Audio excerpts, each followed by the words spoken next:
In this section, Bill talks about surviving the new tax law. Tax laws have changed so dramatically that any estate plan or business plan that you have has to be redone to conform to the new laws. What we're going to talk about today is a series of strategies, a series of ideas that I think most of us may already know, and putting them together in a way that will be important and perhaps better stressed in the year 2013 and beyond because of the new tax laws. And so what I want to do is start with a review of what the tax laws are and how they affect you. And I'm going to principally talk about income taxes because I think that there's so much more now about income taxes we have to do than we've ever had to do before. The battleground has shifted. There are a whole series of new rules, and those new rules have to do with the amount of taxes, whether they're assessed, they're paid, and who is going to fall prey to them. And then in the second portion, we're going to talk about what I call recipes. And I mentioned earlier that I have a kind of a cookbook that I'm going to give everybody with recipes in them as to how you can put together strategies and ideas to be effective for clients. Most of those recipes are going to require the cooperation of estate planning attorneys, with CPAs, with financial advisors, with insurance agents, and the like. They're all a compilation of how we work together for the best and the most substantial results for clients. So that's me. Okay, what changed in 2013? Things that we already know, or things that we can quickly recall. We have estate tax exemption, generation skipping tax exemption, moving up to $5,250,000, and they're both inflation adjusted. Our annual exemption is now moved up to $14,000. This annual exemption is becoming a lot less relevant. People are still using all sorts of crummy powers and things to access that. I would say that that's kind of now passé. I would be certainly using annual exemption, or excuse me, lifetime exemption for the clients that you can use it for, simply because it's easier to plan when we get to generation skipping and the like. We worry about permanence. We talked about we now have a permanent bill, but right out is no sooner than the ink was dry did the Obama administration put through what they call the Green Book, and the Green Book was in April, the bill was signed in January, and we now have a proposal to reduce the exemptions to $350,000. Also, other things that have changed. Some states continue to decouple. There are additional tax structures in some states. As we are aware, the last conversation I had before I came over here was with a colleague in California. We're working on something together, and all of a sudden we're talking about the income tax structures that he has in California for clients he has in California. And now California just voted themselves a 13.5% income tax bracket as the highest marginal bracket. Maryland did effectively the same thing. Maryland's highest tax bracket is, I think, 9.5 at this stage. So we're talking about some huge changes. We also have changes in income tax on dividends. We're going to talk a lot about step-up and basis today, because step-up and basis now becomes an important function, because now in a world where I'm less concerned for many clients about estate taxes than I have heretofore been concerned, I'm going to try and do all the things I can to get a step-up in basis at either the first and or the second death in estate planning. We're going to talk about that. Of course, we have changes in Obamacare that's in the headlines virtually every day about the ways that it is or isn't working. I saw something in the Wall Street Journal today talking about how the state exchanges look like they're going to be delayed. I know people all of a sudden beginning to panic a little bit. The costs are beginning to come in on certain states as to what those expenses are. Many people have begun to focus more about Medicaid. I'm having more and more wealthy or semi-wealthy people talking to me about Medicaid, given the fact that they've changed their cost structure and taxes and the like. And of course, the changes in certain matters of healthcare decision making. So where are we seeing income tax laws? Well, income tax, we have, of course, these brackets that we've had for quite a while. The 28% tax bracket being kind of the benchmark. And then we have the 33 and 35% rates were made permanent except up to certain thresholds. And now these thresholds for single taxpayers are $400,000, and for married filing jointly is $450,000. Now, as we're going to be talking about in a few moments, all these are functional exercises in what is known as AGI. For those people that do a lot of income tax returns or income tax planning, this is quite familiar, but AGI, of course, is the last line on the first page. of a 1040. And everything is driven through AGI. And as everything is driven through AGI, it's going to functionally deal with all those issues of deductions or lack of deductions, of phase-outs. It's going to be dealing with things that we're kind of familiar with, which has to do with our issues related to AMT. But as we're going to learn in a few moments, it also has to do with beginning of phasing out of deductions that we always used to get. And we're going to talk about that. That's an additional functional exercise, additional functional increase in the amount of of taxes people pay. So amounts above these thresholds of these single and married, filing jointly, are now at this 39.6% tax bracket. 39.6%. And then, as the phrase goes, but wait, there's more. We now have capital gains rates. And we have capital gains rates which were at 15% for those same threshold amounts. But once we get above those $400,000 for single individuals and $450,000 for married people, they jump to 20%. Now let me point this out quickly. This is a function of AGI, adjusted gross income. And adjusted gross income is inclusive of whatever capital gain I would be paying.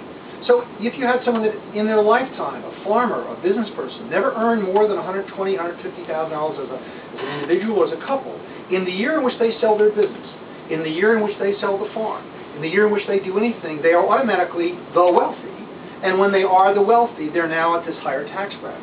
They're now at this 20% rate. But wait, there's more. We have now also the additional 3.8% Medicaid surcharge. This has been on the books ever since the law was passed in 2011. But the year in which it kicks in is this year. So now we have a 20% amount of capital gains or dividend, anybody who's above AGI, and this 3% Medicare surcharge. So we have this applying to AGI over 250 and single for 200,000. So now we have a very large tax increase. And I did a workshop similar to this not that long ago, and I asked somebody, well, what's the difference between the 15% capital gains rate that we always used to pay, we have been paying it for roughly 10 years, and now the 20% capital gains rate enhanced by this 3.8, which I point out is nearly 24%. What's the difference between 15% and the now 23.8%? And someone said is 8.8%, which of course is what the government wants you to believe. But in fact, what it is, it's a 60% increase. This is a massive increase, and we haven't yet gotten to state income tax rate. So now again, in the state of Maryland, you're now going to be in a 9.5% rate. So now I have a capital gains rate above the threshold amount here of AGI of $250,000 per married couple. I'm also going to have that coming up to this nearly 24% rate. Maryland, we're going to add this, let's call it 9% to make things simple. We're now at about a 33% tax rate. 1/3 of all gain above that threshold is going to go down the road. And I dare say that we're going to see a lot fewer transactions of sale. You know, this classic where people begin to react rationally. They look at how much tax there's going to be, and they decide not to pay it. So there's going to be some strategies we can talk about, inclusive of installment sales and some other things we kind of have to pull off the shelf and use for a period of time that maybe we haven't heretofore or have not long time since used, because the tax rate at 15% was much lower. But now with states increasing their taxes in some states, and with the federal government increasing the tax at the level that the state has, we now have this absolutely massive amount of increase. So that's our capital gains rate. The other thing we have is we're going to have a limitation on itemized deductions. This is the family with 16 children or 5 children or 2 children, whatever it may be. Personal exemptions, personal deductions, those are no longer going to be available. Once again, you have a beginning to phase those out at the same level for single taxpayers and married filing jointly at $300,000. And we also have, well, I mentioned personal exemption. This is for itemized deductions, phased out at a rate of 3% above threshold level to a maximum of 8%. So all of the mortgage interest deduction we've been used to getting, that state income tax deduction that Maryland, 9% and more, the state income, the deduction for the state of California, here in Virginia, the 5.75%, those begin to be phased out. All of the interest on home mortgage interest deduction. Of course, we already have phase-outs on, or limitations on medical deductions. That's now up to 10% of AGI from 7% of AGI formerly. And so all those things, so more taxes are what everybody's going to be paying. And some of these taxes are kind of sneaky. It's going to be a great surprise to people when they're going to be paying these new taxes.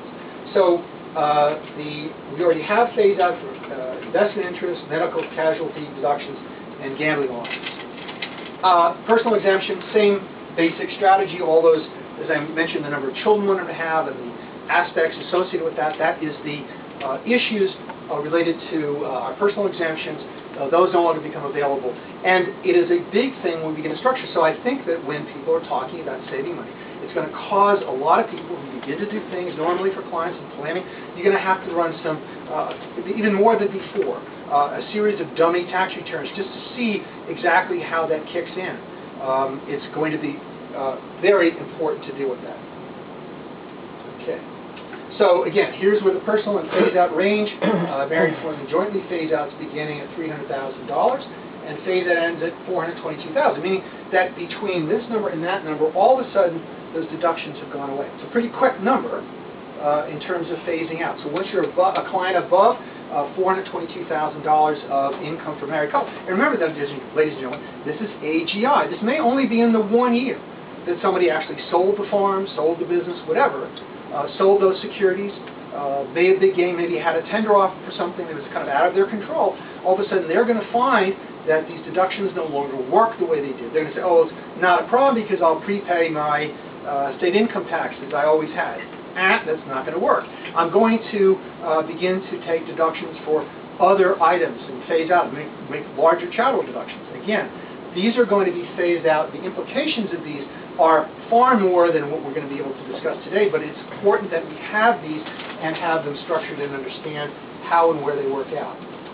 Now, for those people that have AGI who aren't at a stage where we're dealing with interest income or capital gains income, which heretofore have been not taxed, they basically escaped this tax. This is the Medicare payroll surcharge. So people who have an income of $1 million have always had this surcharge over and above their income tax capped Social Security contributions. But now we have this, and it's now at $250 for joint filers and $200,000 for single filers, and for now the investment income over and above that number, we have these coming in. There are also going to be special rules related to people who are under mandatory distributions, such as required minimum distributions for IRAs, 401k plans, thrift plans, and the like. So all those things taken as a whole, again, mean that we're going to have a much higher tax payments we had before. This is a repeat of the slide. We have a new Medicaid surcharge, and all investment income is added for AGI in excess of $200,000 or $250 for people filing jointly. And so here we have the charts of how these things come in, the 9% increase in the Medicare tax, when the 3.8 is applied, the phase out of itemized deductions and exemption, the 20% capital gains rate, and also for dividend, and now the new income tax bracket. What isn't here, of course, is the state income tax rates that will kick in, and this 3.8 needs to be put on top of this. This slide is actually a little bit inaccurate from that perspective. But that's where these things will kick in. All right? Resetting. That's the end, and that's Yes, yes. Let me ask a question. Yes, please. Is there a limitation on charitable deduction? It's phased out. The limitations haven't changed. I mean, there's always a limitation. 50% of AGI for cash, 30% of AGI for appreciated assets, 15% if I'm giving, or 20% if I'm giving to a private foundation. I mean, there's a whole series of those rules in terms of how much deduction you get for the contribution you put in. Those are normally going to be carried forward. So if somebody had an income of $1 million and made a contribution of $1 million, then they'd only, and in cash, they'd only be able to deduct $500,000 from their taxes. The other portion of $500,000 will be carried forward, but there is a phase out of the deduction, right? Once they're above the 300, what number they're at, if they're at $350,000 to 422. Yeah, I didn't see it listed as one of the deductions that were. Just an overspend. It's a standard deduction. It's all deduction. All itemized deductions. There are no excuses. It's the wealthy are the ones that contribute to charity and are very active in these non-governmental aid programs. That would really hurt, I would think, a lot of the large charities. It can. It can. The places people are going to get really hurt is going to be in places where the deductions that they would, like by example, in the state of Texas, there is no state income tax, right? So technically, your deductions get phased out. If you have a large amount of them, you're going to phase out things like your state income tax, by example. Then the charitable deduction might be still attractive because of the way the phase-out works. But it's going to be more attractive in states such as New York, California, and Maryland, where the state income taxes are much higher. So Bill, the bottom line is, maybe just restate the obvious for everyone. That is, for most people, most of your clients, they won't have an estate tax problem, but they're going to have a much larger income tax problem. And so as a result, we have to focus on how to save income taxes through the estate planning and other planning processes. And if I could, back on Roger's point, the Obama budget would not call for the $3.5 million estate exemption until 2018. There would be no inflation adjustment, and it would call for a reversion back to the $1 million gift exemption. So folks would not have an estate tax issue even under the new budget, if it's ever passed, until 2018. Right, and what I didn't go through were the, quote, endangered species, which are the things related to, I think I have a slide coming up on that, but basically related to length of grats, period of times, generation skipping being limited to, as you say, $1 million, getting rid of basically the opportunity to give for multi-generational trusts or something what we call dynasty or multi-generational trusts. All of that is now going to be truncated. And thank you for picking on Maryland. We love to tax people up there. It is baffling. I mean, I must say. I mean, you've got certain states going one way and the other states going the other. But that's how life is, I judge. So this is the next section. What?